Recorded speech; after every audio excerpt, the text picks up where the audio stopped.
لو أنزلنا هذا القرآن على جبل لرأيته خاشعا متصدعا من خشية الله.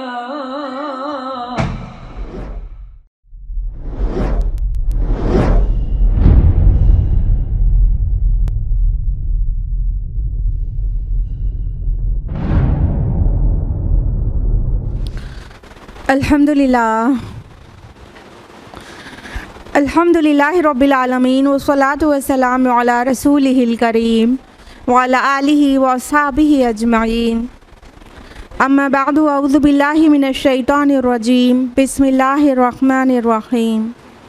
شہر رمضان الذی انزل فیہ القرآن ھدی للناس وبینات من الھدی والفرقان. بسم اللہ الرحمن الرحیم. رب اشرح لی صدری ویسر لی امری واحلل عقدۃ من لسانی یفقہوا قولی. ڈیئر سسٹرز، السلام علیکم ورحمۃ اللہ وبرکاتہ. آپ سب کا درس قرآن مجید میں تہہ دل سے خیر مقدم ہے. کون سی سورہ چل رہی ہے میرے ساتھ؟ سورہ احزاب. اور سورہ احزاب میں کانٹیکسٹ یہ چل رہا تھا کہ زینب رضی اللہ عنہ کا طلاق زید بن حارثہ رضی اللہ عنہ سے اور نبی صلی اللہ علیہ وسلم سے ان کا نکاح، اور ساتھ ہی منافقین کا جو پروپیگنڈا تھا، جو فساد تھا اور جو کانسپریسیز تھیں، وہ سب ساتھ میں. تو نبی صلی اللہ علیہ وسلم کے لیے یہ ایک بہت بڑا کام تھا کہ زینب رضی اللہ عنہ سے نکاح کریں، کیونکہ زینب رضی اللہ عنہ اس سے پہلے زید بن حارثہ رضی اللہ عنہ کے نکاح میں تھیں، اور زید بن حارثہ کو لوگ رسول اللہ صلی اللہ علیہ وسلم کا منہ بولا بیٹا کہتے تھے. تو چونکہ ایک رسم یہ پا گئی تھی، جڑ پکڑ گئی تھی، یہ ایک سماج کی ان کی بہت جمی ہوئی رسم بن گئی تھی کہ منہ بولا بیٹا بھی ایکچولی اصل بیٹے کی طرح ہوتا ہے، حقیقی بیٹے کی طرح، اور اس کی متعلقہ یا بیوہ سے سسر نکاح نہیں کر سکتا. تو اس رسم کو اللہ تعالیٰ کو کی مرضی تھی کہ اس کو توڑنا ہے، اور نبی صلی اللہ علیہ وسلم کے ذریعے ہی اس کو سب سے بہتر طریقے سے توڑا جا سکتا تھا. تو نبی صلی اللہ علیہ وسلم کا نکاح زینب رضی اللہ عنہ سے ہونا تھا کہ منافقین کو اور موقع مل گیا اور ہمارے نبی کو بہت ستایا گیا. آیت نمبر 38 میں اسی کانٹیکسٹ میں بات آگے بڑھ رہی ہے. ما کان علی النبی من حرج فیما فرض اللہ لہ. نبی پر کوئی مذائقہ نہیں اس بات میں جو اللہ نے اس کے لیے فرض کر دی ہے. سنت اللہ فی الذین خلوا من قبل. اللہ کا یہی طریقہ رہا ہے ان لوگوں کے بارے میں بھی جو پہلے گزر چکے ہیں. وَكَانَ أَمْرُ اللَّهِ قَدَرًا مَقْدُورًا. اور اللہ کا فیصلہ قطعی طے شدہ تھا. اللہ سبحانہ تعالیٰ فرما رہے ہیں کہ نبی کے لیے کوئی حرج نہیں ہے جو کچھ اللہ سبحانہ تعالیٰ نے ان کے لیے فرض کر دیا ہے. یعنی زینب بنت جہش رضی اللہ عنہ سے آپ صلی اللہ علیہ وسلم کا نکاح اللہ تعالیٰ کے حکم سے ہوا تھا، اللہ کی مرضی سے ہوا تھا. تو چاہے اس کے لیے سماج کی کتنے ہی مخالفت کو جھیلنا پڑتا، لیکن نبی صلی اللہ علیہ وسلم کو ماننا ہی تھا اور کرنا ہی تھا. تو اللہ سبحانہ تعالیٰ یہ چیز نبی صلی اللہ علیہ وسلم کو حرج کاز کرنے کے لیے نہیں کر رہے تھے. آپ کو تنگی ہو، آپ کو پریشانی ہو، اس لیے ظاہر بات نہیں کیا جا رہا تھا، بلکہ اللہ تعالیٰ اپنے جن بندوں کے رینکس ہائی کرتے ہیں ان کی ذمہ داری بھی بڑی ہوتی ہے، اور ذمہ داری کے ساتھ ساتھ ان پہ بہت بڑے ٹرائلز آتے ہیں، بہت بڑی آزمائشوں سے انہیں گزرنا پڑتا ہے. اور عام انسانوں سے سب سے زیادہ رسول آزمائے جاتے ہیں، اور رسولوں کے اوپر مصائب آتے ہیں. تو ہمارے نبی صلی اللہ علیہ وسلم تمام رسولوں کی سردار ہیں، تو تمام رسولوں سے بھی زیادہ آپ پر مصائب آئے اور آزمائشیں آئی ہیں، اور آپ نے وہ ثابت قدمی دکھائی ہے کہ دنیا کے لیے ایسا نمونہ پیش کیا جو نہ اس سے پہلے کبھی تھا اور نہ بعد میں کبھی ہو سکتا ہے. تو اللہ سبحانہ تعالیٰ نے فرمایا کہ یہ نبی کے لیے کوئی حرج نہیں تھا اور انہیں کرنا ہی تھا، کیونکہ اللہ نے ان کے لیے فرض کیا تھا وہ چیز. اور اللہ تعالیٰ فرماتے ہیں کہ یہ اللہ کی سنت ہے، اس کے پہلے کے رسولوں کو بھی اسی طرح آزمائش میں ڈالا گیا ہے اور بڑے بڑے کام لیے گئے ہیں. یعنی کچھ سماج کی برائی، جو جڑ پکڑی ہوئی برائی ہے، اس کے خلاف بولنا ایک قسم کا اپنے طرف ایک مصیبت بلانا ہوتا ہے کہ پوری سوسائٹی مل کر بہت زیادہ شدت کے ساتھ اس شخص کے خلاف ایکٹیویٹیز کرنے لگ جاتی ہے. تو ایسے تمام رسولوں کے ساتھ ہوا کہ اللہ تعالیٰ کے جو بھی حکم تھا اس کی طرف لوگوں کو تن تنہا بلایا اور بہت سارے مصائب کا سامنا کرنا پڑا اور بہت ساری آزمائشوں سے گزرنا پڑا. تو اللہ سبحانہ تعالیٰ فرما رہے یہ بھی اللہ کا ہی فیصلہ تھا اور یہ ہو کر ہی رہنا تھا، اور کوئی بھی چیز اتفاق سے نہیں ہو جاتی ہے. ہماری اور آپ کی لائف میں بھی تو رسولوں کی زندگی میں ایسے کیسے ہو سکتا ہے؟ کوئی چیز اتفاق سے نہیں ہوئی تھی، بلکہ یہ اللہ کا طے شدہ فیصلہ تھا اور وہ ہو کر ہی رہنا تھا کہ اس برائی کو، اس خود ساختہ رسم کو جو کہ ان کی سوسائٹی میں بہت جڑ پکڑی ہوئی تھی کہ جو منہ بولے بیٹے کو حقیقی بیٹے کا درجہ دیا گیا تھا، اور اس سے بہت سارے مستحقین کا نقصان ہو رہا تھا. لہٰذا اللہ تعالیٰ کو اپنے آخری نبی سے یہ کام لینا تھا تاکہ وہ رہتی دنیا تک کے لیے اب وہ رسم مٹ جائے، ٹوٹ جائے. لیکن ظاہر ہے یہ ایک بہت آزمائشی کام تھا اور نبی صلی اللہ علیہ وسلم کو تب نہیں آج تک بھی اپنے دل کے بخار کا نشانہ بنایا جاتا ہے. تو جتنے ہمارے نبی صلی اللہ علیہ وسلم دنیا کی جس طرح سب سے عظیم ہستی ہیں، اسی طرح ہمارے نبی کے ہی خلاف سب سے زیادہ کتابیں لکھی گئی ہیں. جو شخصیت جس کے خلاف سب سے زیادہ کتابیں لکھی گئی ہیں، انفارچونیٹلی وہ ہمارے رسول ہیں. نمبر 39 الذین یبلغون رسالات اللہ ویخشونہ، اور وہ اللہ کے رسول جو اللہ کے پیغامات پہنچاتے ہیں اور صرف اسی سے ڈرتے ہیں. ولا یخشون احدا الا اللہ، اور وہ نہیں ڈرتے کسی سے سوائے اللہ کے. وکفی باللہ حسیبا، اور اللہ کافی ہے حساب لینے والا.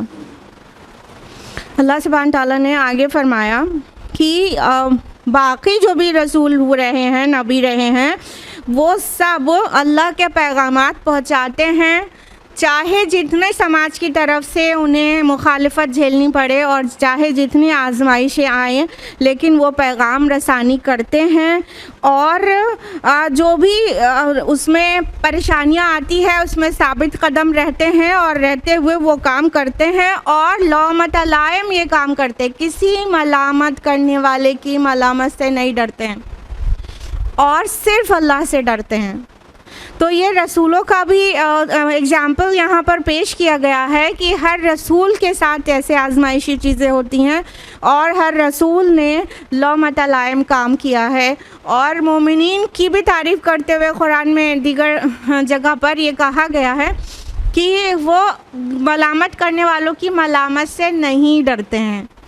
تو جب اصل اسلام پر عمل ہوگا نا، تو ملامت کرنے والے اور پریشان کرنے والے اور ملا کہنے والے، مولون کہنے والے اور بیکورڈ کہنے والے بہت سارے اٹھ جائیں گے. تو کسی کی ملامت سے ڈرنا نہیں ہے، ثابت قدم رہنا ہے. یہی دین اسلام ہے. یعنی مشکل سے دین کو لے کے کیری کیا جا سکتا ہے، خصوصاً فتنے کے دور میں.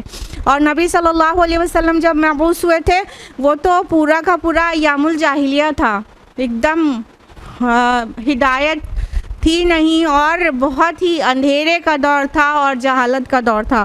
تو نبی صلی اللہ علیہ وسلم کو بھی اسی طرح پیغام رسانی کرنی تھی، بغیر کسی ملامت کرنے والے کی ملامت سے ڈرے ہوئے اور صرف اللہ سے ڈر کر، کیونکہ سبھی رسولوں نے ایسا ہی کیا. آخر میں اللہ تعالیٰ کہہ رہے ہیں وَكَفَى بِاللَّهِ حَسِيبًا، اور اللہ حساب لینے کے لیے کافی ہے.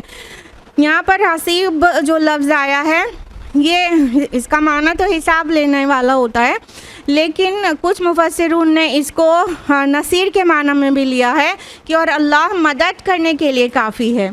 اور جنہوں نے حسیب کے معنی میں لیا ہے اس میں منفی انداز ہے کہ اگر رسالت کی ذمہ داریوں میں ایک رتی بھر کی بھی کمی رہ جائے تو گرفت ہو سکتی ہے اور اللہ حساب لینے کے لیے کافی ہے. لیکن اگر حسیبہ جو ورڈ ہے اس کو نصیرہ سمجھا جائے، مدد کرنے کے لیے کافی ہے، تو یہ مثبت انداز ہو جائے گا کہ جو اس کٹھن کام کو پورا کرنے کے لیے اللہ کی مدد کافی ہے، وہ مدد کرنے والا ہے اور وہ کافی ہو جائے گا. آیت نمبر 40 ما کان محمد ابا احد من رجالکم، محمد تمہارے مردوں میں سے کسی کے بھی والد نہیں ہے صلی اللہ علیہ وسلم، ولیکن رسول اللہ و خاتم النبیین، بلکہ اللہ کے رسول ہیں اور سب نبیوں پر مہر ہیں. وکان اللہ بکل شیء علیما، اور یقیناً اللہ ہر چیز کا علم رکھنے والا ہے. یہ بہت اہم آیت ہے سورہ احزاب کی، بلکہ پورے قرآن کی بہت ہی اہم آیت ہے. اب چونکہ کانٹیکسٹ تو وہی چل ہی رہا ہے کہ زید بن حارثہ رضی اللہ عنہ رسول اللہ صلی اللہ علیہ وسلم کے حقیقی بیٹے تو ہیں نہیں. اسی بات کو سماج میں قائم کرنا تھا کہ منہ بولا بیٹا حقیقی بیٹا نہیں ہوتا. تو اللہ سبحانہ تعالیٰ یہاں پر فرما رہے ہیں محمد تمہارے مردوں میں سے کسی کے بھی والد نہیں ہیں. رسول اللہ صلی اللہ علیہ وسلم کی اولاد نرینہ بچپن میں ہی سب فوت ہو گئے. خدیجہ رضی اللہ عنہ سے بھی جو بیٹے پیدا ہوئے وہ بھی فوت ہو گئے، اور بعد میں ماریہ قبطیہ رضی اللہ عنہا ام المومنین، ان سے بھی ایک بیٹا ابراہیم پیدا ہوا، وہ بھی بچپن میں ہی فوت ہو گئے. تو آپ صلی اللہ علیہ وسلم کی کوئی اولاد نرینہ تو تھی نہیں. آپ کی 4 بیٹیاں تھیں جس میں سے 3 آپ کی حیات طیبہ میں ہی فوت ہو گئیں، اور حضرت فاطمہ رضی اللہ عنہا ہی بچی تھیں، اور نبی صلی اللہ علیہ وسلم کے وصال کے 6 مہینے کے بعد وہ بھی فوت ہو گئیں. تو یہاں پر کہا جا رہا ہے کہ محمد صلی اللہ علیہ وسلم تمہارے مردوں میں سے کسی کے بھی والد نہیں ہیں، یعنی ان کا کوئی بیٹا نہیں ہے. یعنی زید بن حارثہ ان کے حقیقی بیٹے نہیں ہیں. محمد تو تمہارے درمیان میں کسی کے بھی والد نہیں ہیں. ہاں رسول ہیں، اور رسول اپنی قوم کا ایسے ہی ہوتا ہے جیسے خیر خواہ والد ہوتا ہے، تو اس سے بڑھ کر خیر خواہ ہوتا ہے. تو وہ یوں تو رسول اور نبی اپنے قوم کے لیے والد جیسے ہی ہوتے ہیں، اس معنی میں مسئلہ کوئی نہیں ہے. لیکن آپ کا جنا ہوا بیٹا کوئی نہیں تھا. تو اللہ تعالیٰ کہہ رہے ہیں کہ محمد صلی اللہ علیہ وسلم تمہارے مردوں میں سے کسی بھی میل کے والد نہیں ہیں. یہاں پر دیکھیے محمد ورڈ آیا ہے صلی اللہ علیہ وسلم. نبی اکرم صلی اللہ علیہ وسلم کو قرآن حکیم میں 5 بار نام سے مخاطب کیا گیا ہے، 4 بار محمد اور 1 بار احمد. اور احمد سورہ صف میں ہے اور محمد 4 مقامات پر ہے. ورنہ خطاب نبی صلی اللہ علیہ وسلم سے کا کی ضمیر کے ساتھ تو پورا قرآن ہی بھرا ہے. آپ ہی سے تو ایڈریس پورا قرآن کا ہی ہے. تو کا کی ضمیر کے ساتھ تو پورے قرآن میں ہی ایڈریس ہے، لیکن نام کے ساتھ صرف 5 جگہ پر ہے، نام سے مینشنڈ ہے. آگے اللہ نے فرمایا کہ بلکہ آپ اللہ کے رسول ہیں اور خاتم النبیین ہیں. یہاں پر اللہ کے رسول کہنا ایک بہت معنی خیز فقرہ ہے کہ تمہارے مردوں میں سے کسی کے والد نہیں ہیں، مطلب ان کا کوئی حقیقی بیٹا نہیں ہے، لیکن ہاں وہ اللہ کے رسول ہیں، وہ شریعت لے کر آئے ہیں، وہ جو حکم دے رہے ہیں وہ اللہ کا حکم ہے، اور اس کو ماننا تمہارے اوپر بالکل فرض ہے جیسے اللہ کے حکم کو ماننا. تو وہ اس برائی کو مٹانا ہے ان کو، تو اس لیے وہ یہ شریعت کے نفاذ کے لیے ان کا نکاح حضرت زینب سے کیا گیا. وہ اللہ کے رسول ہیں. اور ساتھ میں کہا گیا وہ خاتم النبیین، اور سارے نبیوں کو ختم کرنے والے، یا کہہ سکتے ہیں سارے نبیوں پر مہر. خاتم جو لفظ آیا ہے تو ختمہ سے ہے. ختمہ کا مطلب مہر ہوتی ہے، ٹھیک ہے، مہر، اسٹیمپ یا سیل. اور خاتم النبیین بھی قرات ہے اور خاتم النبیین بھی قرات ہے. خاتم النبیین ختم کرنے والے، آخری، لاسٹ. تو مہر بھی کیا کرتی ہے, کہاں پہ لگائی جاتی ہے؟ جو بھی لیٹر ہوتا ہے اس کے سب سے آخر میں مہر لگائی جاتی ہے, تو وہ بھی اس کا بھی وہی معنی ہوا. اور اگر اس ختم کو مہر یعنی سیل کے معنی میں لے, اسٹیمپ کے معنی میں نہیں, سیل کے معنی میں لیں, تو سیل کب کیا جاتا ہے؟ جب کوئی چیز بالکل پیک ہو جاتی ہے, اب اس کے اندر کچھ بھی نہیں جا سکتا ہے, وہ سیل ہو جاتی ہے, تو اب فردر کوئی چیز نہیں اندر بھی نہیں جا سکتی, اندر کی چیز باہر بھی نہیں آ سکتی ہے, اس کو سیل کرنا کہتے ہیں. تو سیل جو بمانا جو ختم ورڈ ہے بمانا سیل اس طرح سے ہے کہ اب کوئی نبی نہیں آئے گا, کوئی رسول نہیں آئے گا. اور یہاں پر خاتم النبیین کہا گیا ہے, سبھی نبیوں کے آخر, سبھی نبیوں کو ختم کرنے والے. تو رسولوں کو ختم کرنے والے یہ بدرجہ اولا ظاہر و باہر ہے. کہنے کا مطلب رسول اور نبی میں جو ڈفرینس ہوتا ہے اس کو سمجھنے کی ضرورت ہے. رسول خاص ہوتے ہیں, نبی عام ہوتے ہیں. ہر رسول نبی تو ضرور ہے لیکن ہر نبی رسول نہیں ہے. رسول اللہ کے پاس سے ایک نئی شریعت لے کر آتے ہیں اور وہ اس کے نفاذ کرتے ہیں. نبی پچھلے کسی رسول کی شریعت کو لے کر آتے ہیں اور وہ پچھلے رسول کی شریعت کے داعی ہوتے ہیں. تو رسولوں کی تعداد اگر وہ حدیث صحیح ہے تو 313 سے زیادہ نہیں رہی ہے روئے زمین پر, لیکن انبیاء علیہم السلام کی تعداد تقریباً 1,24,000 رہی ہے. اس حدیث میں تھوڑا سا صحت کا ڈسپیوٹ ہے, لیکن یہ اتنی بات میں تو سب کا اتفاق ہے کہ رسول خاص ہے, نبی عام ہے. تو جب نبی آنا بند ہو گئے تو رسول آنے کا سوال ہی پیدا نہیں ہوتا. نبی صلی اللہ علیہ وسلم کو آخری نبی آخری رسول ماننا ایمان کا حصہ ہے. اور نبی صلی اللہ علیہ وسلم کی احادیث میں کئی بالکل واضح الفاظ میں ہے کہ میں آخری نبی ہوں, آخری رسول ہوں. اور ایک بہت پیاری سی حدیث ہے کہ اللہ کے رسول نے فرمایا کہ نبوت کا ایک شاندار سا ایک گھر بنایا اور وہ اتنا خوبصورت تھا اور اس میں ایک اینٹ کی جگہ خالی چھوڑ دی. لوگ اس کے ارد گرد گھومتے اور اسے بہت پسند کرتے اور کہتے کہ یہ ایک اینٹ کی جگہ خالی ہے, اگر یہ بھی ہو جاتی تو اور اچھا ہوتا. تو وہ اینٹ میں ہوں.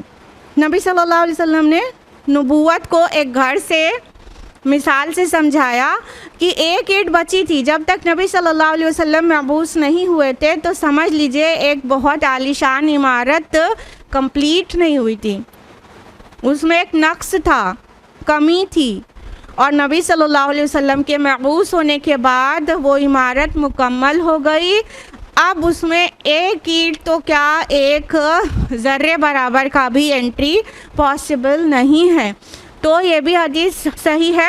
تو نبی صلی اللہ علیہ وسلم آخری نبی ہیں, آخری رسول ہیں. جو فتنہ لے کر اٹھے کچھ لوگ کہ آخری نبی کہا گیا ہے, آخری رسول تو نہیں کہا گیا ہے, اور پھر رسالت کے مدعی ہو جاتے ہیں, وہ خوارج ہیں, وہ اسلام میں نہیں ہیں. کیونکہ نبی صلی اللہ علیہ وسلم کی رسالت نبوت ماننا ہی کافی نہیں بلکہ آپ کو آخری نبی تسلیم کرنا ضروری ہے.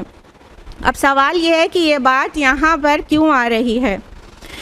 اس کانٹیکسٹ میں جو زینب رضی اللہ عنہا سے نکاح کا ہم کانٹیکسٹ ہے اور پورے مدینہ میں بہت طرح کے فسادات پھیلے ہوئے ہیں, تو یہاں پر اللہ تعالیٰ نے واضح کر دیا کہ یہ شریعت کو مکمل ہونا تھا. اور اتنی بڑی جو کمی تھی کہ منہ بولے بیٹے کو حقیقی بیٹا سمجھا جا رہا ہے, یہ کسی اور ولی اور کسی اور صحابی کے عملاً کرنے سے قیامت تک نمونہ نہیں بنتا کہ یہ نہیں ہونا ہے, یہ نہیں ماننا ہے. اس جمی ہوئی رسم کو توڑنے کے لیے اس کی واحد شکل یہ تھی کہ یہ کام نبی سے ہی کرایا جائے کیونکہ آخری نبی ہیں. اب کوئی نبی نہیں آئے گا کہ ایک چیز ہونے سے رہ گئی ہے تو اگلا نبی آئے گا تو اس مشن کو کمپلیٹ کر دے گا. تو آخری نبی ہیں, اس لیے نبی صلی اللہ علیہ وسلم کے لیے ہی سب سے زیادہ موضوع تھا کہ اس کو عمل سے کر کے دکھا دیں کہ جو منہ بولے بیٹے ہوتے ہیں وہ حقیقی نہیں ہوتے ہیں، اور ان کے حقوق حقیقی اولاد کی طرح بالکل بھی نہیں ہوتے ہیں، اور ان کی بیوہ یا متعلقہ سے نکاح کر لے اگر تو سسر، تو اس میں کوئی حرج کی بات نہیں ہے، اور اس شریعت کو نافذ ہونا تھا۔ تو نبی صلی اللہ علیہ وسلم سے اتنا بڑا کام لیا گیا کہ اتنا فتنہ کیا لوگوں نے، لیکن اللہ تعالیٰ نے ان سے یہ کام لیا، اور قرآن میں سب کچھ واضح کر دیا کہ یہ اللہ کا حکم تھا، اور نبی صلی اللہ علیہ وسلم آخری نبی ہیں، آخری رسول ہیں، لہٰذا اس کے بعد یہ کام ہونے کی گنجائش بھی نہیں تھی کسی اور نبی سے، تو یہ کام ہو کر رہنا تھا، اور اللہ جو چاہتا ہے وہ کرتا ہے، اور اللہ تعالیٰ فرما رہے وَكَانَ اللَّهُ بِكُلِّ شَيْءٍ عَلِيمًا، اور اللہ تعالیٰ ہر چیز کا علم رکھنے والا اور بہت قدرت رکھنے والا ہے۔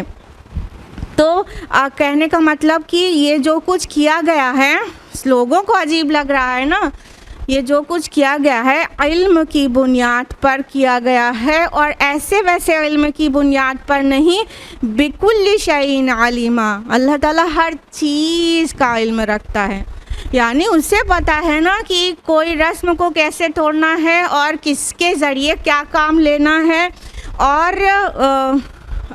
کون شریعت میں کیا قانون نازل کرنا ہے اور کس خود ساختہ قانون کو کیسے توڑنا ہے، تو اللہ تعالیٰ کو علم ہے نا، اور قیامت تک اس کے کیا اثرات رہیں گے وہ اللہ تعالیٰ جانتے ہیں۔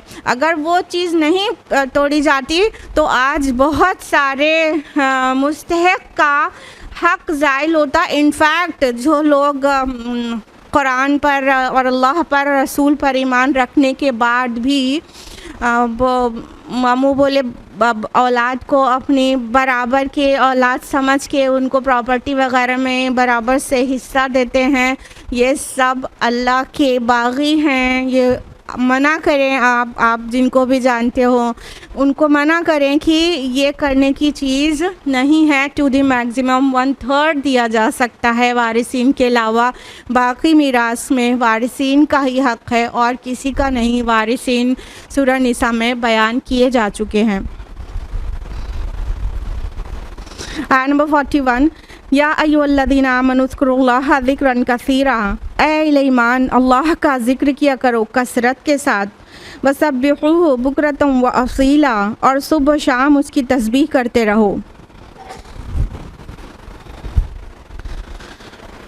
اب جہاں تک کانٹیکسٹ کا سوال ہے کہ اگلی آیت یہ آ رہی ہے کہ اے ایمان والو اللہ کا ذکر کرو، کثرت سے ذکر کرو، اور صبح و شام اس کی تسبیح بیان کرو، تو کانٹیکسٹ کے اعتبار سے یہ سولوشن بتایا جا رہا ہے کہ جب فتنے کا دور ہوگا اور مشکلیں ہوں گی، آزمائشیں ہوں گی، تو آپ کی دوا یہ ہے، آپ کے مسئلے کا حل یہ ہے۔ ہم لوگ بھی مصائب میں آتے ہیں نا، ہم لوگ بھی ٹرائلز میں آتے ہیں نا، تو مسئلے کا حل یہ ہے، اللہ کو کثرت سے یاد کریں، سارا جو دل کا غم ہے وہ ہلکا ہو جائے گا، اور جتنے لوگ بھی فتنہ کر لیں اللہ کا کیا ذکر اور اس کی حمد و تسبیح کرتے رہیں، اللہ تعالیٰ ایسے تھامے گا اور ایسے حفاظت کرے گا کہ بڑے بڑے فتین لوگ فیل ہو جائیں گے فتنہ کر کر کے، مگر ان کا اللہ تعالیٰ چاہے گا تو آپ محفوظ ہوں گے۔ تو اللہ سبحانہ تعالیٰ یہاں پر کہہ رہے ہیں اللہ کا کثرت سے ذکر کرو۔ دیکھیے اللہ کے ذکر میں ہی اپنے اعمال کا کنٹرول ہے۔ جب انسان گناہ کب کرتا ہے؟ انسان جب اللہ کو بھول جاتا ہے۔ آپ سوچئے کہ جس کو اللہ کی تھوڑی سی بھی معرفت ہے وہ اللہ کی نافرمانی کیسے کر سکتا ہے؟ لیکن پھر بھی اگر نافرمانی، معصیت اور گناہ ایگزسٹ کرتا ہے تو کیونکہ اس وقت بندہ اللہ کو بھولا ہوا ہوتا ہے، اسے یاد نہیں رہتا کہ اللہ ہمیں ابھی بھی دیکھ رہا ہے اور ہمیں اللہ کے سامنے کھڑے ہونا ہے اور ہمیں اسے جواب دینا ہے۔ بس اللہ کو بھولنا ہی شیطان کے اور نفس کے چنگل میں پھنسنا ہے۔ لہٰذا اللہ سبحانہ و تعالیٰ اپنے ذکر کی ایک تو خصوصی خصوصی ذکر کا حکم دیتے ہیں، اقیم الصلاۃ لذکری، میری یاد کے لیے صلاح قائم کرو. یہ اللہ کا خصوصی ذکر ہے. اور عمومی ذکر یہ ہے کہ دل میں اللہ کی یاد ہر دم رہے، ہر لمحہ رہے، کبھی دل سے اللہ کی یاد نکلے ہی نہیں، اللہ یاد رہے. اگر تھوڑا عجیب لگ رہا ہو تو ذرا تصور کریں اس ماں کا جس کا 2 مہینے کا بچہ ہے. اب وہ ماں اپنے 2 مہینے کے بچے سے کتنی زیادہ محبت کرتی ہے، اتنا ناتوان سے آئے، ہر وقت اس کو مطلب کیئر کی ضرورت ہوتی ہے، بہت دیکھ بھال کی ضرورت ہوتی ہے. تو تھوڑا یاد کریے آپ کی گود میں بھی 1-2 مہینے کے بچے کھیل چکے ہیں. اتنی زیادہ محبت رہتی ہے اولاد سے، اتنے چھوٹے سے بچے سے. ہم کو بتائیے کہ کم از کم 1.5-2 سال تک کوئی بھی منٹ ایسا رہتا ہوگا جب بچے کو بھولتے ہوں گے آپ لوگ. ماں ہے نا، کئی لوگ، کافی لوگ، ایک بہت زیادہ محبت رہتی ہے نا، تو 2 منٹ بھی 4 منٹ بھی بچے کو بھول پاتے. اتنا چھوٹا سا بچہ ہے تو ہر وقت اس کا خیال رہتا ہے کہ نہیں رہتا. اس کے سونے جاگنے کے حساب سے اپنا روٹین سیٹ ہوتا ہے، اس کی ضروریات کے حساب سے آپ کا کام سیٹ ہوتا ہے. اور ماں کو آئس کریم پسند ہے لیکن فیڈ کراتی ہے، نہیں کھاتی ہے، کتنی قربانیاں دیتی ہے اور بھولتی نہیں اپنے بچے کو. رات میں سونے میں بھی نہیں بھولتی ہے. وہ اتنے سنبھل کے سوتی ہے کہ کبھی سنا ہی نہیں آج تک کہ کسی ماں کے نیچے بچہ دب کے مر گیا. مطلب یہ کتنی بڑی بات ہے کہ ماں سونے کے بعد بھی بچے کو نہیں بھولتی ہے، اور پورا اسے احساس رہتا ہے کہ اس کا بچہ بغل میں ہے اور اسے ذرا بھی اس سے زخم نہ لگنے پائے، ذرا چوٹ نہ لگنے پائے. تو ایسے راتیں گزرتی ہیں کہ رات میں سونے کے بعد بھی بچے کو یاد رکھتی ہے. تو کوئی کمال کی بات نہیں ہے. جس سے ہم محبت کرتے ہیں نا تو ہم 24/7 اس سے یاد رکھتے ہیں، جبکہ یہ جگہ اللہ کے علاوہ کسی کی ہے ہی نہیں. والذین آمنوا اشد حبا للہ، سورہ بقرہ سورہ نمبر 2 آیت نمبر 165. جو لوگ ایمان والے ہیں، حقیقی ایمان والے ہیں، وہ اللہ سے شدید محبت کرتے ہیں. اور یہاں پہ کیا کہا گیا؟ اے ایمان والو، اللہ کا ذکر کرو کثرت کے ساتھ. تو اگر اللہ سے شدت کی محبت ہے تو ہمیں اور آپ کو کہنے کی تھوڑی ضرورت ہے کہ یاد رکھا کرو اللہ کو. پھر اللہ یاد رہے گا اور کبھی دل سے اللہ نہیں جائے گا. تو یہ ذکر ہے اور کہ اللہ یاد رہے، ورنہ ذکر کے بہت سارے ذرائع ہیں. سب سے پہلا تو صلاح ہو گیا، دوسرے نمبر پہ قرآن ہو گیا، اللہ کا کلام ہے، اور اس کے علاوہ تیسرے نمبر پہ نبی صلی اللہ علیہ وسلم کے مسنون اذکار، دعائیں اور وہ الفاظ جو نبی صلی اللہ علیہ وسلم صبح شام اور روٹین میں اپنے جن الفاظ میں یاد کرتے تھے اللہ کو. یعنی صبح اٹھنا ہے تو کون سی دعا پڑھنا ہے، سونا ہے تو کیا پڑھنا ہے، مہمانوں کو ریسیو کرنا ہے، سی آف کرنا ہے تو کیا پڑھنا ہے. یہ ساری چیزیں ہیں، یعنی صبح سے رات تک جو کچھ بھی کرتے ہیں نبی صلی اللہ علیہ وسلم کے مسنون اذکار ہیں، جس کے ذریعے آپ صلی اللہ علیہ وسلم اللہ کو یاد کرتے تھے، اور وہ اب ہم تک بھی ٹرانسمٹ ہو گئے ہیں الحمدللہ. تو اس طرح سے اللہ کو یاد کرنا ہے، اور اس کے بعد فائنلی پورے دن ہمیشہ ہر دم اللہ کو یاد رکھنا ہے، صرف کرنا نہیں ہے، رکھنا ہے. بس یہ کر کے دیکھ لیجئے پھر گناہوں پہ پورا کنٹرول ہو جائے گا کہ نہیں. جس کو اللہ یاد رہے وہ اس وقت گناہ کیسے ہی کر سکتا ہے، بس اللہ کو ہی بھول جاتے ہیں. تو اور اللہ تعالیٰ کہہ رہے ہیں صبح شام اس کی تسبیح کرتے رہو. بکرتم و اصیلا، بکرا صبح کے وقت کو کہتے ہیں، اصیل شام کے وقت کو کہتے ہیں. تو جو چیز ہمیشہ کرنی ہوتی ہے تو اس کے لیے بھی یہ فریز استعمال ہوتا ہے نا، ارے یہ تو صبح شام بس پڑھتی رہتی ہیں، مطلب ہر وقت پڑھتی ہیں. اگر ہمیں کہنا ہوتا ہے پورے ٹائم کوئی کام کرتے رہتا ہے کوئی، ارے یہ تو صبح شام موبائل میں ہی لگی رہتی ہیں، تو مطلب ہر وقت موبائل لیے رہتی ہیں نا. تو جو کام ہر وقت کرنا ہوتا ہے اس کو فریز میں صبح شام کرنا بھی کہتے ہیں. تو ایک تو یہ معنی ہو گیا کہ صبح شام اس کی تسبیح کرو، یعنی اللہ کی کثرت سے تسبیح کرو، بہت کرو. تو اور جب یہ کہا، یہ بھی مطلب ہے کہ جو نمازیں ہوتی ہیں وہ صبح کے اوقات میں کچھ نمازیں ہوتی ہیں، کچھ نمازیں شام کے اوقات میں ہوتی ہیں، صبح شام ملا کے دن بھر کی نمازوں کا بھی یہاں پہ اشارہ ہے آ گیا۔ اور ہمارے نبی صلی اللہ علیہ وسلم صبح شام کے اذکار میں تسبیح کے بہت سارے الفاظ ہیں نا، 25-30 اذکار ہیں صبح شام کے، تو اس میں بہت سارے اذکار تسبیح پڑھتی تو ہیں، اللہ کی تسبیح بیان کرتے ہیں۔ تو تسبیح بیان کرنا، یہ جاننا تو چاہیے نا کیا ہے تسبیح۔ تسبیح کیا ہے؟ معنی اور مفاہیم کے ساتھ اللہ سبحانہ و تعالیٰ کو کسی بھی نقص، کسی بھی عیب، کسی بھی کمی اور کسی بھی نیگیٹیوٹی سے پاک قرار دینا کہ اللہ میں کوئی کمی نہیں ہے، نقص نہیں ہے، عیب نہیں ہے۔ سارے نیگیٹو ایٹریبیوٹس کا ڈینائل تسبیح کہلاتا ہے، اور سارے پازیٹیو ایٹریبیوٹس کا بیان حمد کہلاتا ہے۔ تو اللہ کی حمد و تسبیح بہت کثرت سے کرنا ہے۔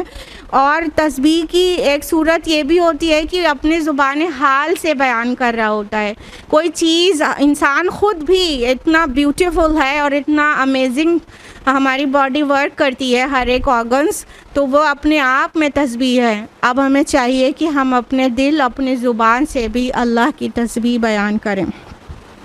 هو الذی یصلی علیکم وملائکتہ لیخرجکم من الظلمات الی النور، وہی ہے جو رحمتیں بھیجتا رہتا ہے تم پر اور اس کے فرشتے بھی، تاکہ نکالے تمہیں اندھیروں سے روشنی کی طرف۔ وکان بالمؤمنین رحیما، اور اہل ایمان کے حق میں وہ بہت ہی مہربان ہے۔ اب اللہ سبحانہ تعالیٰ نے مومنوں کو ایک بہت بڑی خوشخبری دی ہے کہ اللہ سبحانہ و تعالیٰ صلاح بھیجتا ہے مومنوں پر، اور اس کے فرشتے صلاح بھیجتے ہیں۔ یہ صلاح ورڈ کیا ہے؟ یہ یصلی آیا ہے نا، تو یہ صلاح سے ہے۔ صلاح جب اللہ تعالیٰ کی طرف سے ہوگا تو اس کا مطلب ہوگا رحمتیں بھیجنا، اور جب یہ کسی اور کی طرف سے ہوگا، جیسے فرشتوں کی طرف سے یا کسی اور کی طرف سے، تو ہوگا رحمت کی دعائیں کرنا۔ قرآن میں بھی یہ چیز معروف ہے اور حدیث میں بھی کہ جب فاعل بدلتا ہے تو اس سے اثر بدلتا ہے۔ تو اللہ سبحانہ و تعالیٰ مومنوں پر خود رحمت بھیجتا رہتا ہے اور اس کے فرشتے رحمت کی دعائیں کرتے رہتے ہیں۔ دونوں کے لیے یصلی لفظ آیا ہے اور مومنین کے لیے آیا ہے، اور بہت ہی شان کے ساتھ آیا ہے، لیخرجکم من الظلمات الی النور، تاکہ انہیں اندھیروں سے روشنی کی طرف لے آئیں۔ اندھیرے کس چیز کا نام ہے؟ گمراہی کا اندھیرا، جہالت کا اندھیرا، بے علمی کا اندھیرا، اور کفر کا اندھیرا، باطل کا اندھیرا۔ اور نور کیا ہے؟ ایمان کا نور، علم کا نور، ہدایت کا نور۔ تو ان اندھیروں سے، ان اجالے کی طرف اللہ تعالیٰ اس کو نکال لاتے ہیں، کس کو؟ مومن کو، اور مومنوں کے اوپر اللہ تعالیٰ خود اور اس کے فرشتے رحمتیں بھیجتے رہتے ہیں۔ اور اللہ تعالیٰ یہاں پر آیت کے آخر میں جو کہہ رہے ہیں وَكَانَ بِالْمُؤْمِنِينَ رَحِيمًا، اور اللہ اہل ایمان کے حق میں بہت ہی مہربان ہے، اس سے بھی واضح ہو رہا ہے کہ اللہ تعالیٰ رحیم ہے، رحمت کرتے ہیں بندوں پر۔ تو یہاں صلاح کا جو مطلب ہے وہ رحمت ہے۔ تحیتہم یوم یلقونہ سلام وَأَعَدَّ لَهُمْ أَجْرًا كَرِيمًا، جس دن وہ اسے ملیں گے تو ان کی دعا سلام ہوگی، اور اس نے تیار کر رکھا ہے ان کے لیے بہت باعزت اجر۔ اللہ تعالیٰ فرما رہے ہیں تحیہ اس دن ان کا کیا ہوگا؟ سلام۔ کس دن؟ جب اللہ سے ملاقات ہوگی۔ اور یہ سلام کئی طرف سے آئے گا اور سب طرف سے قرآن سے ثابت ہے۔ ایک تو یہ سلام اللہ تعالیٰ خود بھیجے گا، خود سلام کہے گا، کتنی بڑی بات ہے۔ سلام قولا من رب الرحیم، سورہ یاسین میں آپ لوگ پڑھتے ہیں کہ رب رحیم کی طرف سے سلام ہے۔ تو یہ سلام اللہ کی طرف سے بھی ہوگا، یہ سلام فرشتوں کی طرف سے بھی ہوگا۔ قرآن کی دیگر آیات شاہد ہیں کہ جب مومنین داخل ہوں گے جنت کے دروازوں میں تو وہاں کے جو فرشتے ہوں گے ان کو سلام کہہ کر ویلکم کریں گے.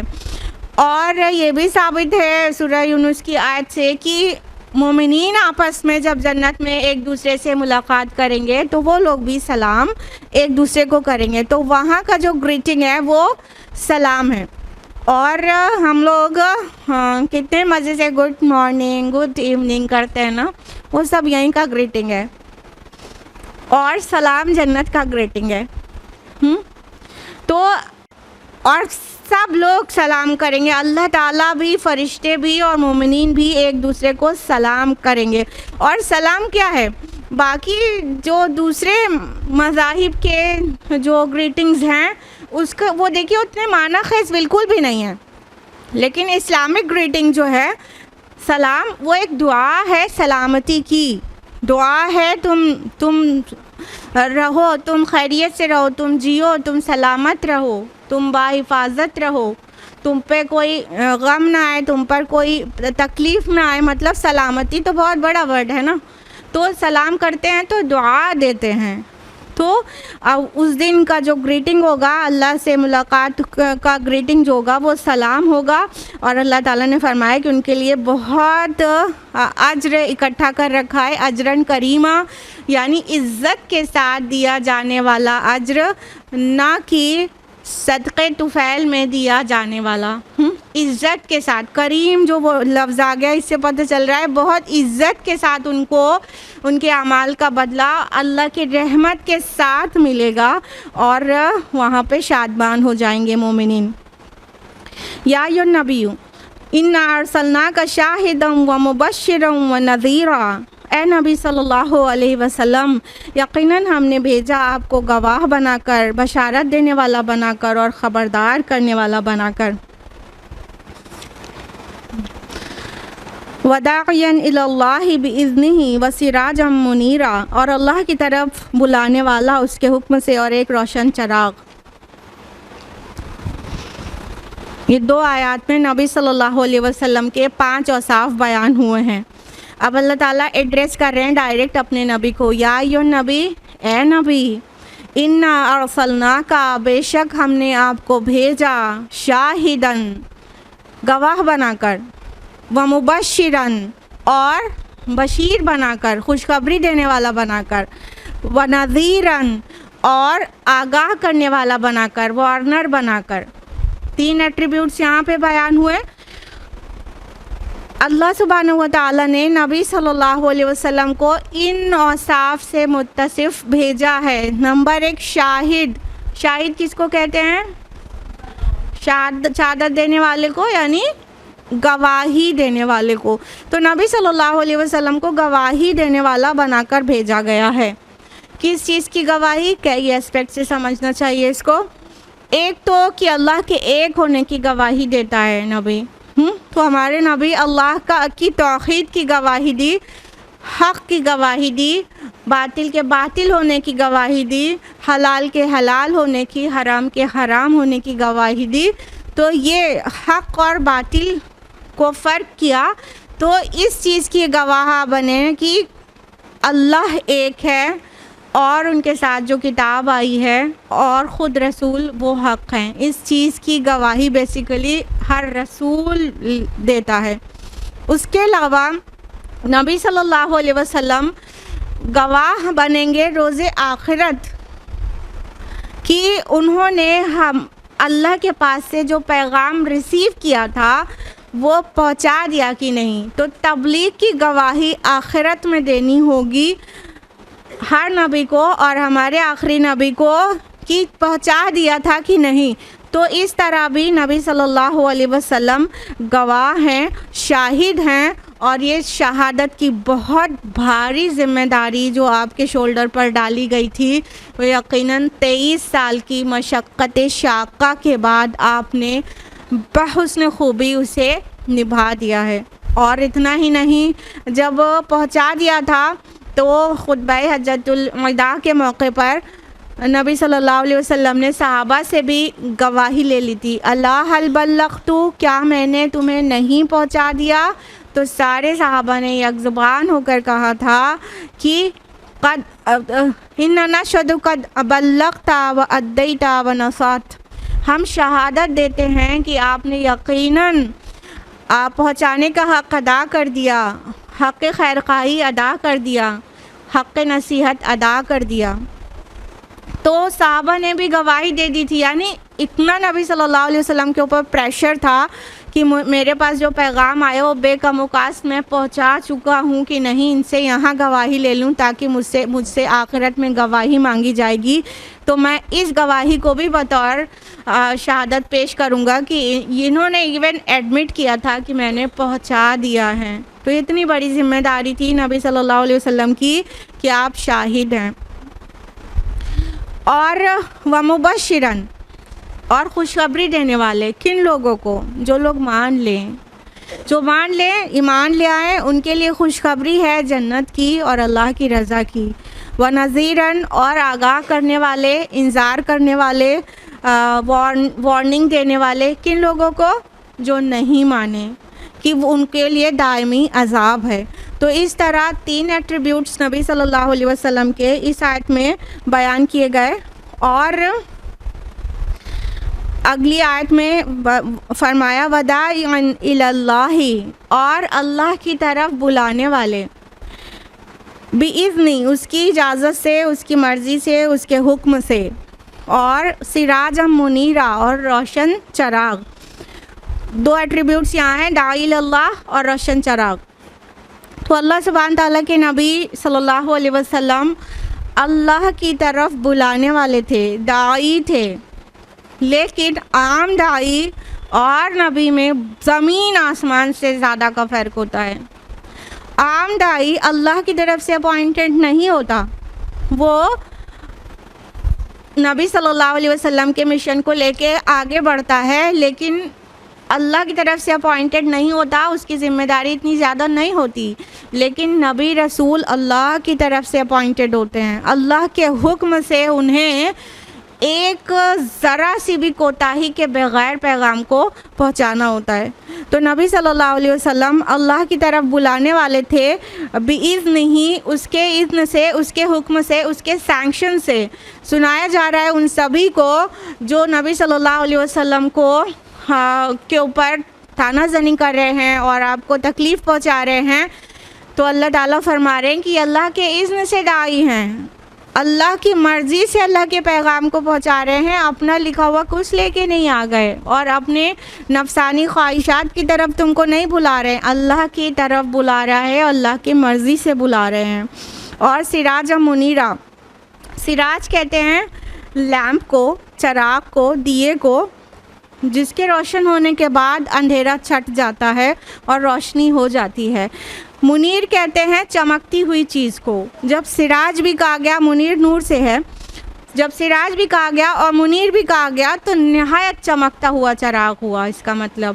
تو اللہ کے رسول صلی اللہ علیہ وسلم اپنے کردار سے، اپنی پرسنالٹی سے یقیناً سراج منیر تھے، ایک چمکتا ہوا چراغ، بالکل گھٹا ٹوپ گمراہی کا اندھیرا تھا، اور نبی صلی اللہ علیہ وسلم کے مبعوث ہونے کے بعد وہ اندھیرا چھٹ گیا اور روشنی ہو گئی، ایمان اور علم کا نور آ گیا۔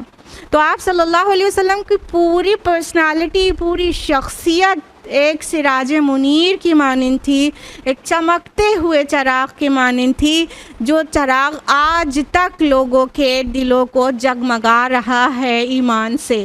یقیناً ہمارے نبی صلی اللہ علیہ وسلم کی ہی مشقت شاقہ ہے جو آج ہمیں اور آپ کو ایمان نصیب ہوا ہے، اور آپ کی تعلیمات سے ہی ہم اسلام پر عمل کر پا رہے ہیں، اور اس قرآن کو ہمارے پاس پہنچنے میں ہمارے نبی نے سب سے زیادہ مشقت اٹھائی ہے۔ سب سے پہلی بات تو یہ کہ اس کو ریسیو کرنے میں جو تکلیف آپ نے سہی ہے وہ تو کسی نے بھی نہیں سہی ہے، پھر اس کے پیغام کو پہنچانے میں، پھر اپنے اپنوں کی قربانی دینے میں، اور ہاں آپ نے اپنی ایک بیٹی چھوڑ کے سارے اولاد اپنے ہاتھ سے قبر میں اتارا ہے. آپ نے زندگی میں اتنے درد دیکھے ہیں لیکن ثابت قدمی دیکھیے اور پختگی دیکھیے کہ آپ صلی اللہ علیہ وسلم کا کردار اور اخلاق کے آس پاس بھی کوئی نہیں ہے. اس شان سے زندگی گزری اتنے غم میں. ہم لوگوں کو کتنے چھوٹے چھوٹے غم میں کتنے شکوے زبان پر رہتے ہیں. کوئی حدیث میں بھی ملتا ہے کہ نبی صلی اللہ علیہ وسلم نے اپنے حالات کا شکوہ کیا کبھی؟ امہات المومنین کو آرڈر ملا کہ وہ نبی کے ساتھ ان کے ساتھ رہنا پسند کرتی ہیں تو پھر انہیں بھی قربانیاں دینا ہوگا. ایسا نبی کی بیویوں نے بھی قربانی دی اور وہ عائشہ رضی اللہ عنہا نے نیریٹ کیا اور بھی کئی لوگوں نے کہ 2 3 چاند گزر جاتا تھا چولہے میں آگ نہیں لگتی تھی.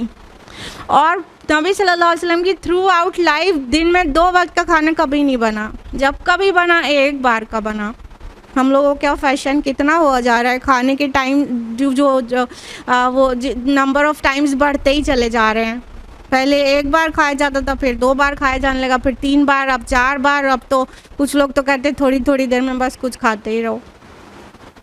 ہمارے نبی نے کبھی 2 بار چولہا ہی نہیں جلا گھر میں, اور 1 بار چولہا جلنے بھی 2 3 مہینے ہو گئے تو چولہا ہی نہیں جلا. 2 کالی چیزوں پر گزارا ہوا, ایک پانی اور دوسرا کھجور جو کوئی بھیج دے کھجور ہدیہ میں.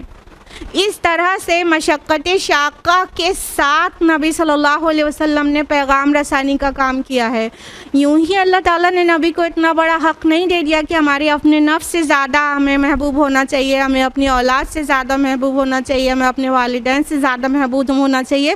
یوں ہی نہیں دے دیا گیا. ہمارے والدین, ہمارے رشتہ دار, ان سب سے زیادہ احسان ہمارے نبی کا ہم پر ہے.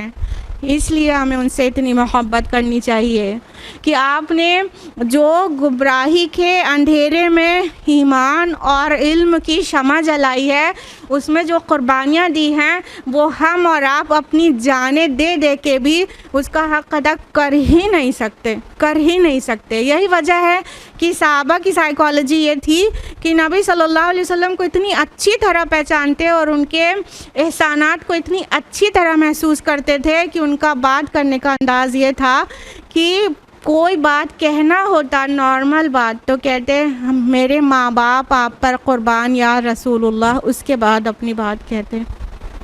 وہ جانتے تھے کہ کتنا بڑا احسان ہے نبی کا ان کے اوپر, لیکن ہم خالی کھوکھلے دعوے کرتے اپنے نبی سے محبت کے اور ہم سچی محبت نہیں کرتے.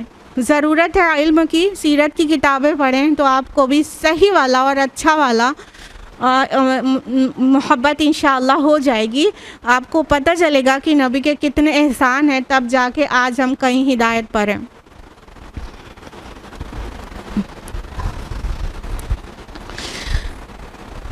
آیت نمبر 47 وَبَشِّرِ الْمُؤْمِنِينَ بِأَنَّ لَهُم مِّنَ اللَّهِ فَضْلًا كَبِيرًا, اور آپ اہل ایمان کو بشارت دے دیجئے کہ ان کے لیے اللہ کی طرف سے بہت بڑا فضل ہے.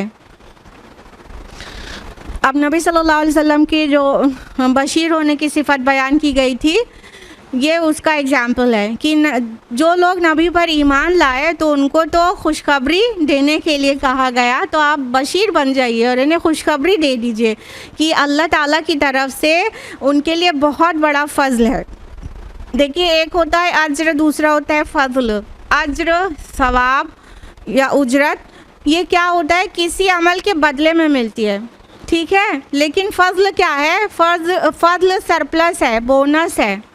وہ اپنے محنت کے بدلے میں نہیں ملتا, وہ ایکسٹرا ملتا ہے.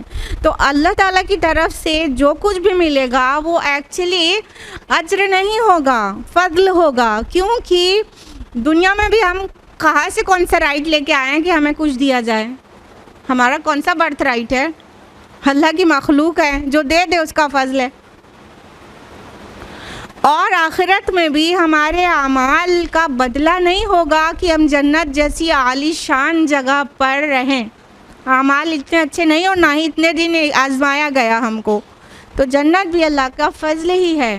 تو دنیا میں بھی جو رزق ملتا ہے وہ اللہ کا فضل ہے, اور آخرت میں بھی جنت ملتی ہے انشاءاللہ، تو وہ اللہ کا فضل ہے. فضل مطلب ایڈیشنل چیز جو محنت کے اوپر دی جائے، سرپلس یا بونس یا ایکسٹرا، تو وہ اللہ کا بہت بڑا فضل ہے.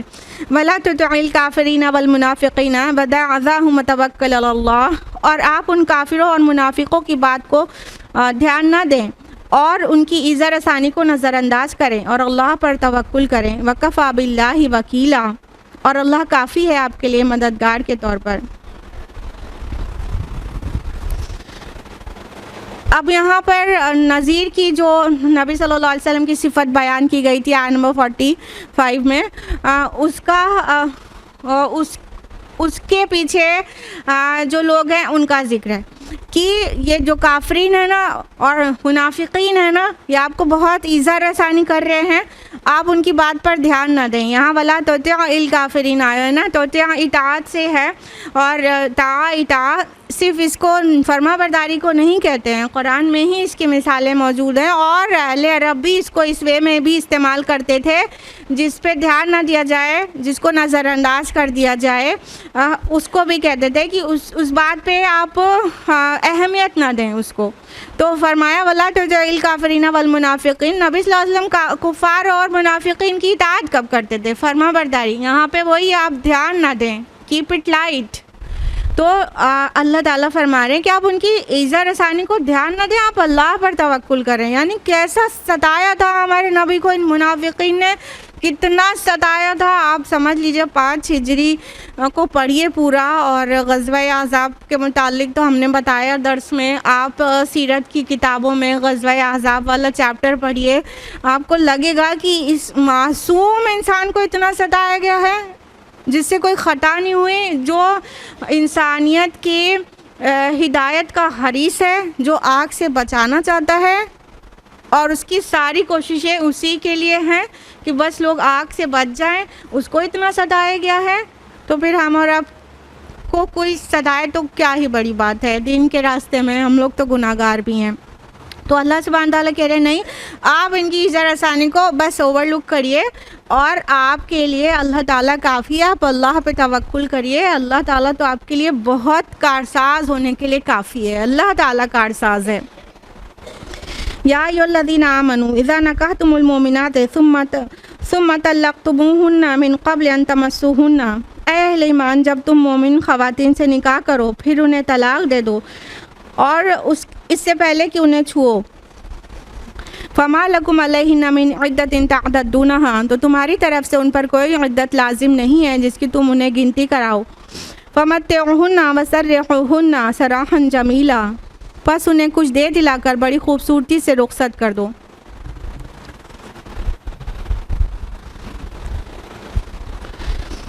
سورہ بقرہ کے آیت نمبر 236 اور 237 میں اس مسئلے کی شریعت نازل ہوئی تھی کہ اگر کسی عورت کو سے نکاح کیا گیا اور اسے طلاق دیا گیا تو اس کا مہر مقرر تھی، اور بنا اس کے کہ اس کو ٹچ کیا گیا ہو، یعنی خلوت کے بغیر طلاق دے دیا گیا، تو مہر کا کیا مسئلہ ہے، بنا اس کا سلیوشن اس کی شریعت سورہ بقرہ میں آ چکی.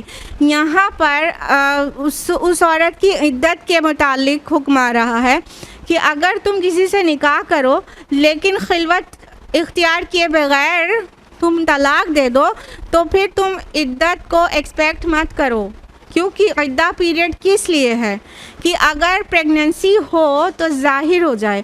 جب کوئی شوہر اپنی بیوی کو طلاق دے دے تو اس کی عدت تک وہ نکاح نہیں کر سکتی نہ کہیں اور. تو اس کا کیا مطلب ہے کہ اگر سابق شوہر سے کوئی پریگننسی ہوگی تو وہ ظاہر ہونا چاہیے. 1 مہینے میں نہیں، 2 مہینے میں نہیں، 3 مہینے میں تو فائنل ہو جاتا ہے کہ ظاہر پریگننسی ہے تو ظاہر ہو جائے گی، تاکہ وہ جو بچہ ہے وہ صحیح باپ کی طرف منسوب کیا جائے نا، اور کنفیوژن نہ رہے کہ ایکچولی کس کا بچہ ہے. تو عدت اس لیے ہے بیسیکلی. لیکن اگر خلوت اختیار ہی نہیں کی تو پھر عدت کا کوئی سوال ہی نہیں ہے، مطلب اس کی نیڈ ہی نہیں ہے. تو یہاں پر اس کا بیان ہے کہ عدت لازم نہیں ہے کہ تم ان سے عدت کی گنتی پوری کرواؤ، وہ روکے رکھیں اپنے آپ کو کہیں اور نکاح کرنے سے، ہاں انہیں کچھ دے دلا کر خوبصورتی سے رخصت کر دو۔ خواتین کے لیے اللہ تعالیٰ نے وسرحوہن بہت زیادہ بار استعمال کیا، سورہ نساء میں بھی ہے، اس سورہ میں بھی دوسری جگہوں پر ہے، یہاں پر بھی ہے، وسرحوہن، ان کو بہت ہی خوبصورتی کے ساتھ اپنے سے الگ کرو۔ یہ ہے بیوٹی آف اسلام۔ طلاق کا معاملہ ہو تو بھی انتہائی حسن کے ساتھ الگ ہونا چاہیے، یہ نہیں کہ 1000 الزامات لگا کر اس کو کہیں کے لائق نہ چھوڑ کر الگ ہو۔ یہ بہت بری بات ہے جو آج سوسائٹی میں رائج ہے، بہت بری بات ہے۔ طلاق ہوتا ہے تو جو طلاق دیتا ہے مرد، وہ اور اس کی فیملی مل کے اس خاتون کو اتنا چھیٹا کشی کرتی ہیں کہ اب آسانی سے دوسری جگہ اس کا نکاح نہیں ہو پاتا۔ یہ بہت بری بات ہے۔ جو چیز اتنی تاکید سے کہا گیا حسن کے ساتھ الگ کرو، بہت ہی خوبصورتی سے بیوٹیفلی الگ ہو۔ طلاق تو ایک راستہ ہے کہ گھٹن نہ محسوس ہو انسان کو، نہیں نبھا ہو رہا ہے، الگ الگ ہو جاؤ لیکن بیوٹیفلی۔ تو اتنی بار قرآن میں اللہ تعالیٰ نے کہا، اور فمتعوہن، کچھ دے دلا کر، کچھ گفٹ دو انہیں، جاتے جاتے کچھ گفٹ دے کے انہیں الگ کرو۔ عورت کو تو صرف ملتا ہی ملتا ہے اسلام میں، صرف ملتا ہی ملتا ہے۔ کتنی بے وقوف ہوتی ہیں وہ عورتیں جو سوچتی ہیں کہ ہم کو اسلام میں کتنی پابندیاں ہیں، پاگل دھوپ میں وہ جا کے اپنا دھکے کھانا چاہتی ہے، ارے اس کو ہر وقت بیٹھے بیٹھے گھر میں ملتا ہے۔ وہ کیوں چاہتی ہے کہ ہماری ترقی اور کامیابی اس میں ہے کہ ہم جو ہے پوری سوسائٹی میں مردوں سے کندھے سے کندھا ملا کر ان کے دھکے کھائیں اور ان کی اذیتیں برداشت کریں؟ اس کو تو ہر موقع پہ ملتا ہے، اس کو ضرورت نہیں ہے کہ وہ اس طرح سب کے بیچ میں اور بہت عجیب ماحول میں جائے۔ اس کو نکاح میں مل رہا ہے، ڈاوری نہیں ہے، مہر ہے، اس کو طلاق کے وقت مل رہا ہے، اس کو پراپرٹی میں اپنے والد سے بھی مل رہا ہے، شوہر سے بھی مل رہا ہے، بس مل ہی رہا ہے۔ اسلام نے عورت کو جو پروٹیکشن دیا ہے دنیا کے کسی مذہب نے نہیں دیا، کسی ایتھیکل سسٹم نے نہیں دیا، کوئی NGO کیا ہی دے گا۔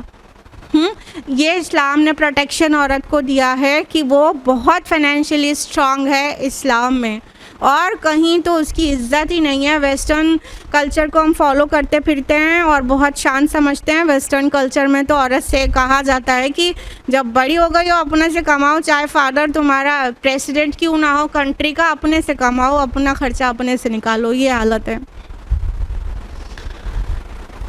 یا ایھا النبی ان احللنا لک ازواجک اللاتی آتیت اجورہن، اے نبی ہم نے آپ کے لیے حلال ٹھہرایا ہے آپ کی ان تمام ازواج کو جن کے مہر آپ نے ادا کیے ہیں۔ وما ملکت یمینک مما افاء اللہ علیک، اور ان کو بھی جو آپ کی ملک یمین میں ہیں ان سے جو اللہ نے آپ کو بطرفہ عطا کی ہیں۔ وبنات عمک وبنات عماتک، اور اسی طرح آپ کا نکاح جائز ہے اپنی چچا کی بیٹیوں سے اور اپنی پھوپھیوں کی بیٹیوں سے۔ وبنات خالک وبنات خالاتک، اور اپنی ماموں کی بیٹیوں سے، اپنی خالاؤں کی بیٹیوں سے۔ اللاتی ہاجرن معک، اور جنہوں نے آپ کے ساتھ ہجرت کی۔ وامرأۃ مومنۃ ان وہبت نفسہا للنبی، اور وہ مومن عورت بھی جو ہبہ کرے اپنے آپ کو نبی کے لیے۔ ان اراد النبی ان یستنکحھا، اگر نبی اسے اپنے نکاح میں لانا چاہیں۔ خالصۃ لک من دون المؤمنین، یہ رعایت خالص آپ کے لیے ہے مومنین سے علیحدہ۔ قد علمنا ما فرضنا علیہم فی ازواجہم وما ملکت ایمانہم، ہمیں خوب معلوم ہے جو ہم نے ان پر یعنی مسلمانوں پر ان کی بیویوں اور ان کی باندیوں کے ضمن میں فرض کیا ہے۔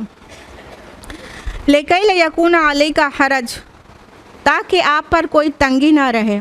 وکان اللہ غفورا الرحیما، اور اللہ بہت بخشنے والا اور نہایت رحم کرنے والا ہے۔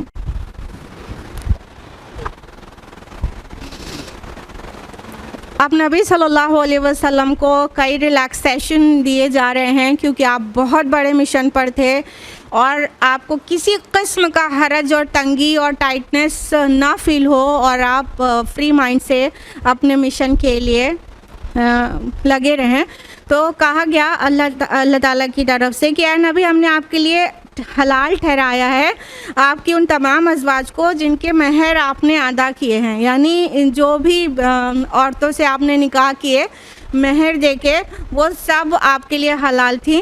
اور جب حضرت زینب کے ساتھ آپ کا نکاح ہوا اس سے پہلے 4 ازواج آپ کی تھیں، حضرت زینب رضی اللہ عنہا 5ویں زوجہ تھیں، اس لیے اور قیامت مچی ہوئی تھی کہ مسلمانوں کے لیے تو 4 نکاح جائز ہیں اور نبی 5واں نکاح انہوں نے کر لیا، تو لہٰذا اللہ تعالیٰ نے ہر چیز کو ایڈریس کیا۔ تو اللہ تعالیٰ نے فرمایا آپ کے لیے جائز ہے، جن کو بھی آپ نے مہر دیا ہے وہ جائز ہے۔ کہنے کا مطلب یہ اللہ کے حکم سے ہے، نبی کی اپنی مرضی سے نہیں ہے کہ 4 سے زیادہ خود جائز کر لیا، اللہ تعالیٰ نے ان کے لیے جائز قرار دیا ہے۔ اور فرمایا کہ اور ملک یمین میں یعنی کہ آپ کی جو باندیاں یا لونڈیاں تھیں وہ بھی آپ کے لیے جائز ہیں، وہ ایکسٹرا میں۔ اور صرف 2 ہی خواتین کا ذکر ملتا ہے جو نبی صلی اللہ علیہ وسلم کی کنیز کے طور پر تھیں، ایک حضرت ماریہ قبطیہ رضی اللہ عنہا اور ایک ریحانہ رضی اللہ عنہ، باقی سب سے نبی صلی اللہ علیہ وسلم نے نکاح کیا تھا، یعنی جویریہ بنت حارث وہ ان کو بھی آزاد کر کے ان سے نکاح کر لیا تھا، اور صفیہ بنت حیی وہ خیبر کے وقت آپ سے ان سے نکاح کیا تو ان کو بھی آزاد کر کے نکاح کر لیا تھا۔ تو بس یہ 2 ہی کنیز تھیں جو نبی صلی اللہ علیہ وسلم کے پاس تھیں، تو اللہ تعالیٰ نے وہ سب جائز رکھا اور فرمایا کہ تمہارے کزنس، سب طرح کے کزنس، چچا کی بیٹیاں، پھوپھی کی بیٹیاں، خالہ کی بیٹیاں، ماموں کی بیٹیاں، یہ سب کزنس تمہارے لیے جائز ہیں۔ اور کرسچن اور جوز اس میں ایک دم اپوزٹ ایکسٹریم پر ہیں، مطلب اللہ تعالیٰ نے اس کو بیلنس مینٹین کیا۔ کرسچنس کے ہاں 7 پشتوں تک سے نکاح نہیں ہو سکتا ہے اور جوز کے ہاں اپنی سگی بھتیجی بھانجی سے نکاح ہو جاتا ہے، تو یہ دونوں ایکسٹریمز کو اللہ تعالیٰ نے آخری شریعت میں بیلنس کیا کہ نہیں، کزنس کے ساتھ نکاح کرنے میں مسئلہ کوئی نہیں ہے۔ اور فرمایا کہ جنہوں نے تمہارے ساتھ ہجرت کی ہے، تمہارے ساتھ سے مراد یہاں نہیں ہے کہ ہجرت کا سفر ہی ساتھ میں کیا ہے، مطلب جو ہجرت کر کے آ رہی ہیں دوسرے جگہوں سے، مکہ سے، وہ تمہارے لیے وہ سب عورتیں بھی جائز ہیں۔ اور ایک خصوصی آپ صلی اللہ علیہ وسلم کو یہ آزادی تھی، یہ چھوٹ تھی کہ جو عورت اپنے آپ کو ہبہ کر دے، یہاں پہ مومنتن وہبت لفظ آیا ہے، جو ہبہ کر دے، اپنے آپ کو پیش کر دے، وہ عورت بھی جائز ہے۔ ہبہ کرنا اس کو کہتے ہیں کہ اس کو بغیر مہر کے کوئی عورت اپنے کو پیش کرے، تو یہ نبی صلی اللہ علیہ وسلم کے لیے ہی جائز تھا اور کسی کے لیے نہیں۔ تو کہا کہ اگر کوئی عورت مہر مطالبہ چھوڑ دے، وہ بغیر مہر کے آپ کے ساتھ اپنے کو ہبہ کر لے، لیکن اس میں کنڈیشن 2 لگائی گئی، وہ خود ہبہ کرے، دوسرا یہ اور آپ اسے اپنے نکاح میں لانا چاہیں، یہ دونوں چیز رہے گی، تب آپ اسے نکاح کر سکتے ہیں۔ ایک عورت نے تو ضروری اور کچھ عورتوں نے غالباً اور اختلاف ہے، لیکن ایک خاتون نے تو ضروری اپنے کو ہبہ کرنا چاہا، لیکن نبی صلی اللہ علیہ وسلم نے نکاح نہیں کیا۔ کہنے کا مطلب آپ کو یہ آزادی تھی کہ کوئی اپنے نفس کو ہبہ کر دے تو آپ اس سے نکاح کر سکتے ہیں، لیکن نبی صلی اللہ علیہ وسلم نے کسی کو بھی موہوبہ نہیں بنایا بلکہ سب کے مہر ادا کیے، کسی کو بھی بغیر مہر کے نکاح میں نہیں لائے۔ اور واضح کر دیا گیا یہ خالص آپ کے لیے، خالصۃ لک، پیورلی فار یو، صرف آپ کے لیے خالص۔ نبی کے فرائض الگ ہیں، لہٰذا حقوق بھی الگ ہیں۔ نبی صلی اللہ علیہ وسلم بہت بڑے مشن پر تھے، تو نبی صلی اللہ علیہ وسلم کو بہت سی کچھ ایکسٹرا آپ کو ایکسٹرا اللہ تعالیٰ کی طرف سے احکام بھی تھے اور چھوٹ بھی زیادہ تھی۔ دیکھیے نبی صلی اللہ علیہ وسلم پر تہجد کی فرض تھی صلاح، ہمارے اوپر تو صرف مستحب ہے۔ نبی صلی اللہ علیہ وسلم کو 4 سے زیادہ بیویاں جائز تھیں، کیونکہ آپ اتنے بڑے مشن پر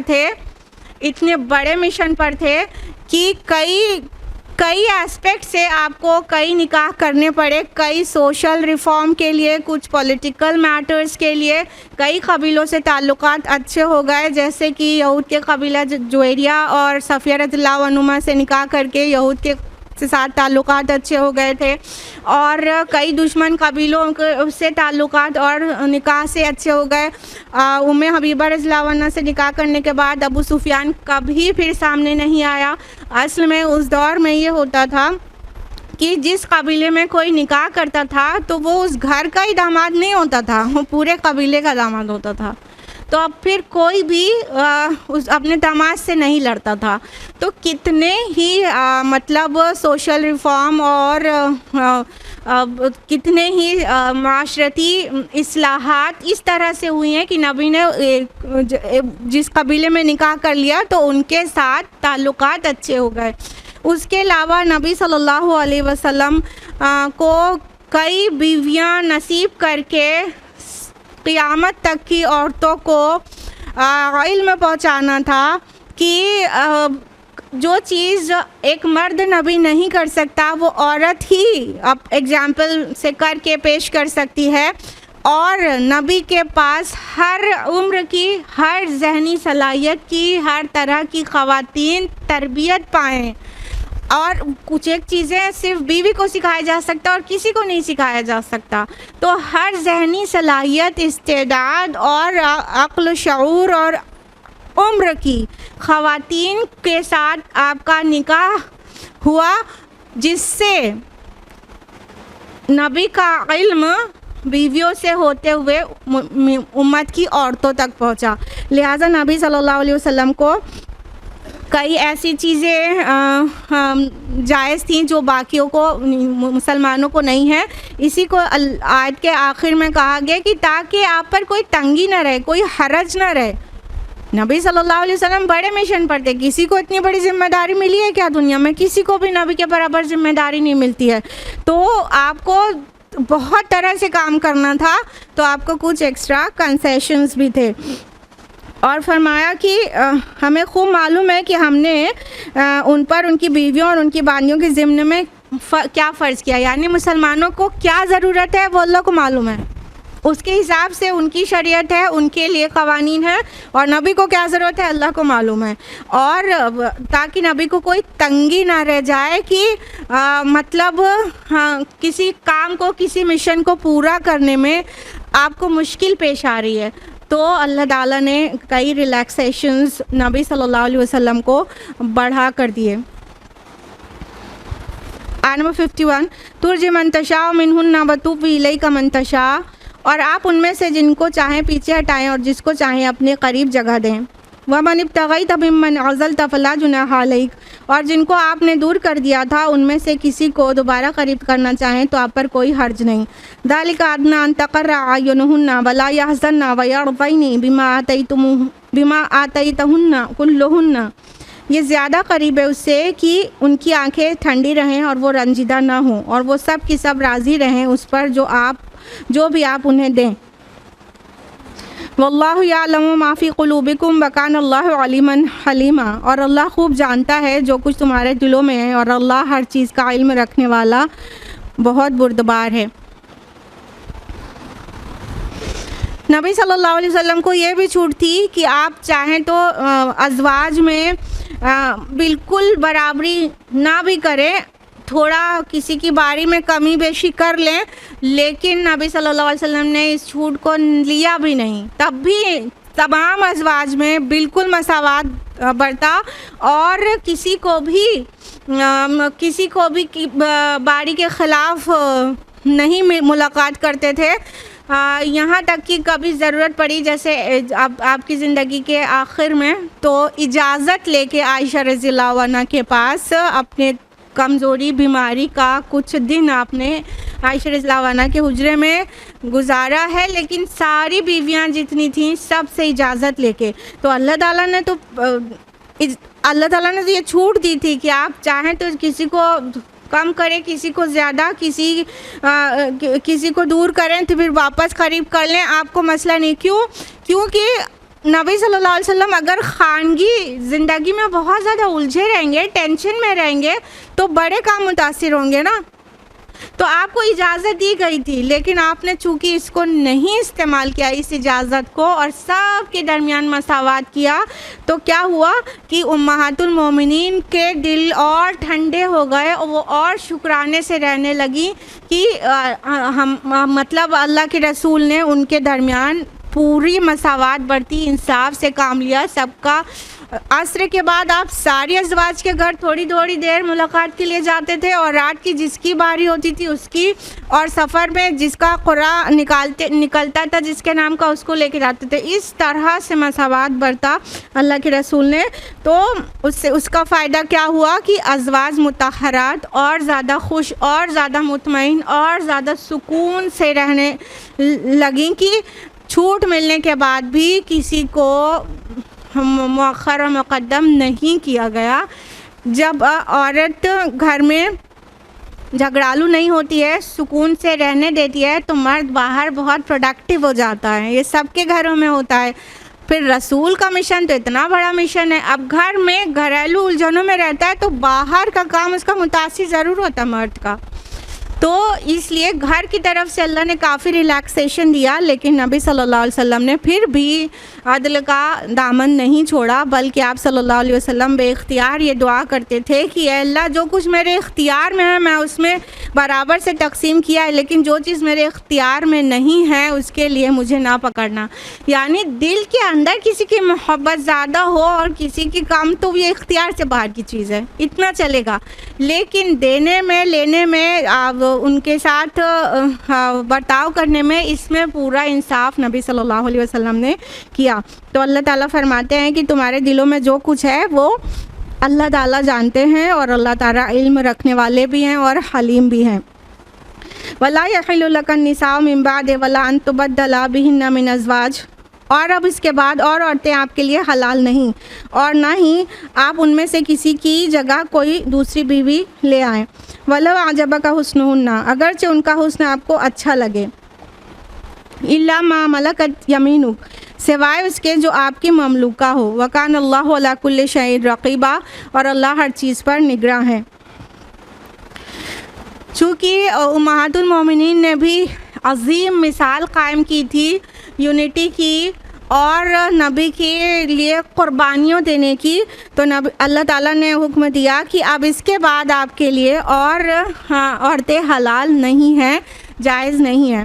تو اللہ تعالیٰ نے جب یہ حکم دیا اور بعد میں اللہ تعالیٰ نے حلال کر دیا تھا، احادیث سے پتہ چلتا ہے، تو نبی صلی اللہ علیہ وسلم نے اور نکاح بھی کیے، اور لیکن کسی کو ریپلیس نہیں کیا. چونکہ اتنی قربانیاں دیں امہات المومنین نے، فاقے سے رہتی تھیں، چھوٹے سے حجرے میں رہتی تھیں، جتنا سا بڑا واش روم جتنا بڑا ہوتا ہے اتنا بڑا تو عائشہ رضی اللہ عنہا کا حجرہ تھا، 75 اسکوائر فٹ کا. اتنے چھوٹے چھوٹے سے حجروں میں رہنا، کھانا نہیں کھانا، فاقے سے رہنا، شوہر کی کئی بیویاں ہیں، اپنی باری دیر میں آنا، کتنی قربانیاں. تو اللہ تعالیٰ نے بھی ان کی شان ایسے بلند کی اور نبی صلی اللہ علیہ وسلم کو اس کے متعلق حکم دیا، اور نبی صلی اللہ علیہ وسلم نے اتنا ویلیو کیا کہ کسی کو ایکسچینج نہیں کیا، یعنی کسی کو طلاق دے کے دوسری نہیں کیا. اللہ تعالیٰ نے اس کے لیے منع کیا کہ اب ان کو ویلیو کریے آپ، اور اللہ تعالیٰ ہر چیز پر نگراں ہیں. تو اللہ تعالیٰ دیکھ رہا ہے جو کچھ نبی صلی اللہ علیہ وسلم پر گزری ہے وہ بھی، اور جو کچھ نبی صلی اللہ علیہ وسلم کر رہے ہیں وہ بھی، اور ان کی ازواج نے بھی کیا کچھ کیا وہ اللہ تعالیٰ ان سب پر نگرانی کر رہا ہے. اور منافقین کس طرح سے اس فیملی کو ستا رہے ہیں جو کہ بہت ہی قربانیاں دے رہی ہے امت کے لیے، تو وہ بھی اللہ تعالیٰ دیکھ رہے ہیں. آج کے لیے اتنا ہی. اللہ تعالیٰ ہم سب کو قرآن مجید پڑھنے، سمجھنے، غور و فکر کرنے، عمل کرنے اور دوسروں تک پہنچانے کی توفیق عطا فرمائے. آمین. وآخر دعوانا الحمد للہ رب العالمین. والسلام علیکم ورحمۃ اللہ وبرکاتہ.